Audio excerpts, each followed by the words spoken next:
Hi there, folks.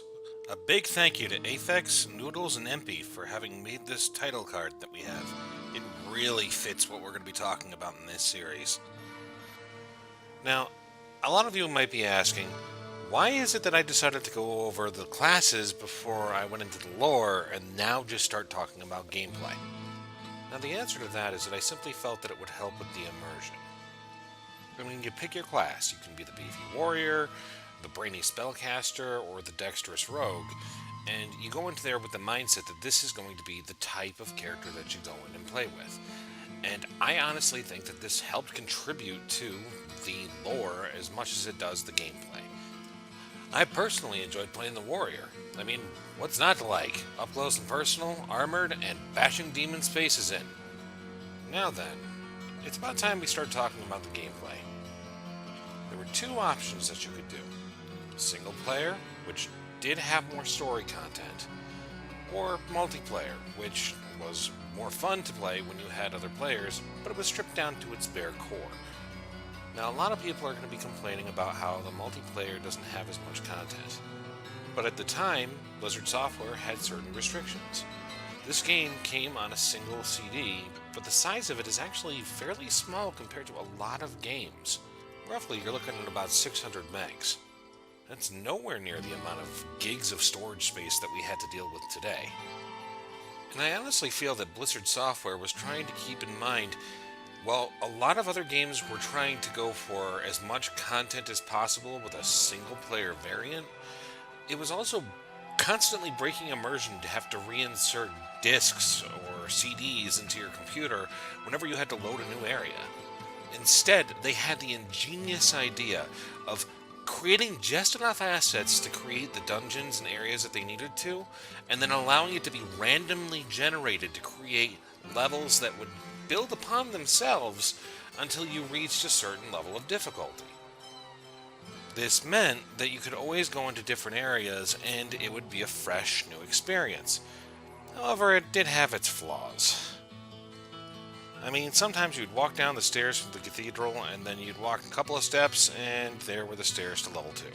Now, this wasn't a game-breaking flaw, and I'll get a little more into it afterwards. For right now, just understand that people should not be trying to skip ahead in the dungeons. It just leads to an early death. Now, one of the biggest things that Blizzard had going for them at this time was that you could play this game over the internet. Of course, there were other ways that you could connect. Now, alongside the use of Battle.net, you could connect using a local area network, a modem, or direct cable connection between computers. Once you connected to Battle.net, though, you realized that this was one of the most user-friendly experiences that they had. You could join any channel, create games with other people, join games that were already in progress, and they were password protected, so you didn't have to play with people you didn't know. Now, this is not a new game. Obviously, when I went to join one, the only thing open was the Land of Gronk. I decided to make my own. Now, opening up the interface, normal games are the ones that you start with. You can eventually open up Nightmare versions and Hell versions of the game, which are harder difficulty. But you can't do this until you hit at least level 30. Back when the game was first released, you originally had to beat each preceding difficulty before moving on to the next. Blizzard made it so that it's just a level cap at this time, so it's a lot simpler. Now, once you had your game set and your password was done, you could go in, have your friends join you, and have fun. You'd be put immediately into the town of Tristram, where you would end up having to move around by clicking your mouse from point to point. The game system was primarily based off of using the cursor and right and left clicking. Left clicking tended to target, to move, and to open different things such as doors and chests. Right clicking would use spells. Now, having opened my inventory, you can see that I have both a shield and a sword that I start with, as well as a club, and 100 gold. All players started with just enough gold to be able to buy a couple of potions and do repairs. Now, this was the spellbook. By right-clicking the abilities inside your spellbook, you would be able to select them in the bottom right of your screen to be used in dungeons or out in town. Right-clicking would let you use the ability, such as the repair ability here, and it would set there until you would select another spell ability. Now, in the bottom left, you can open your character sheet. This would show your name, your class, your base level, as well as the experience that you had and what you would require for the next level. Now you had your stats such as strength, magic, dexterity, and vitality, and they all had base and now next to them. Base was the score that you got at the start of the game and what you would add points to as you leveled up. Now showed the amount that you had as affected by your equipment once it was on you. If you had managed to level, you would have points to contribute. Your life would be affected by your vitality and your mana by your magic. Your armor class was only by your armor, but your to hit was by dexterity and your damage was affected by strength. Magic resists were also affected by your equipment. Now, you could also open your quest log. Right now it's empty because I just started. And you could also open your map, which could also be opened by the tab button. In multiplayer, it would show the name of your game as well as the password that you had put in. Yes, mine was really original. You can also talk to and select different highlighted characters by clicking on them, which would open a menu to allow you to talk to them or even buy or sell items. In this case, we talked to Farnham the Drunk. Yeah, remember that shell of a man I was talking about when you first came into the game? Farnham was an interesting character. In the lore, he was one of the people who had went down into the dungeon with Griswold and a team of people that had come from the town to save the king's son. The Archbishop Lazarus had tricked them and set a trap for them to all be slaughtered, and he was never the same since. Can't a fellow drink in peace?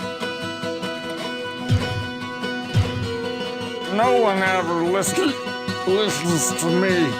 Somewhere, I ain't too sure, but somewhere out of the church, a whole pile of gold, gleaming, shining, just waiting for someone to get it.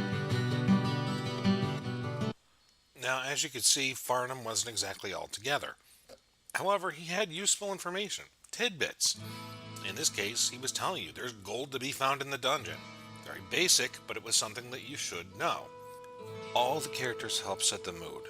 They all had motivation to help the hero, and they all contributed to the gameplay in one way or another. Ogden the tavern owner would tend to be the one that would give you the most information about where you'd go and how you'd handle things. Thank goodness you returned. Much has changed since you lived here, my friend. All was peaceful until the Dark Riders came and destroyed our village. Many were cut down where they stood, and those who took up arms were slain or dragged away to become slaves, or worse. The church at the edge of town has been desecrated and is being used for dark rituals.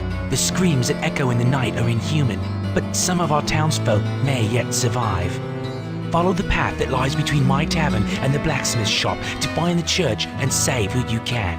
Perhaps I can tell you more if we speak again. Good luck. Each NPC had their own function. Deckard Cain had the ability to identify items. Pepin the healer was obviously a healer and would sell you healing potions.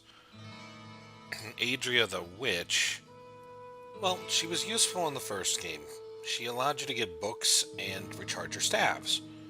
However, I have problems with this character and how they use them later in the series. For now, just take the fact that you can use these NPCs to their fullest by revisiting the town and checking in with them. They'll have new information and items for you from time to time, and they'll upgrade your arsenal well enough to be able to face the Lord of Terror himself by the end of the game.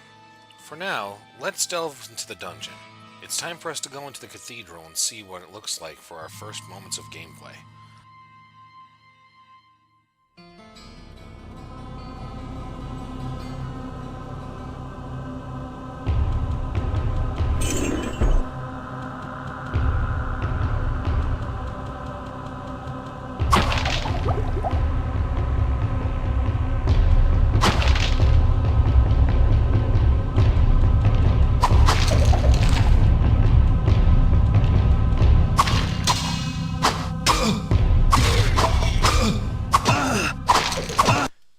As with most horror genre games, I would suggest that you play in a darker setting, light enough for you to be able to watch the screen, but still dark enough for you to be able to kind of drown out distractions, and be able to play the game in a way where you can take in all of the ambience.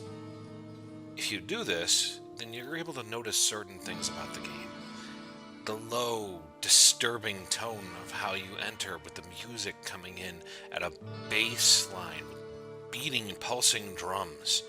You know that something ominous is going on in the background.